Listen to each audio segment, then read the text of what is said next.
সুন্নত নামাজ, সুনানি নাসি হাদিস নাম্বার 2415। আরও বর্ণিত হয়েছে এক যুবকের অভ্যাস ছিল যে জিলহজ মাসে চাঁদ দেখা দিলেই রোজা রাখত।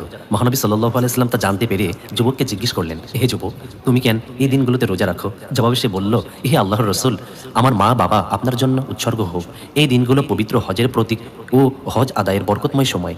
হজ আদায়কারীর সঙ্গে আমিও নেক আমলের আশায় অংশীদার হই, তার সঙ্গে আমার দোয়া আল্লাহ তাআলা কবুল করে নেবেন। এরপর রাসূল সাল্লাল্লাহু আলাইহি ওয়াসাল্লাম বললেন, তোমার এক একটি রোজার বিনিময়ে 100 দাস আজাদ করার, 100 উট দান করার এবং জিহাদের সাজে সজ্জিত একটি ঘোড়া জিহাদের জন্য দান করার সওয়াব হবে। আরাফাতের দিন তথা জিলহজের রোজার বিনিময়ে 2000 দাস মুক্ত করার, 2000 উট দান করার, জিহাদের সজ্জিত 2000 ঘোড়া দান করার পুণ্যপ্রাপ্ত হবে। আর 9 জিলহজ তথা আরাফার দিন রোজা রাখলে আগে ও পরে 1 বছর গুনাহ মাফ হবে। রাসূল সাল্লাল্লাহু আলাইহি ওয়াসাল্লাম বলেছেন, আরাফার দিন 9 জিলহজ রোজার বিষয়ে আমি আল্লাহর কাছে আশাবাদী যে তিনি এর মাধ্যমে বিগত 1 বছর ও আগামী বছরের গুনাহ মাফ করবেন।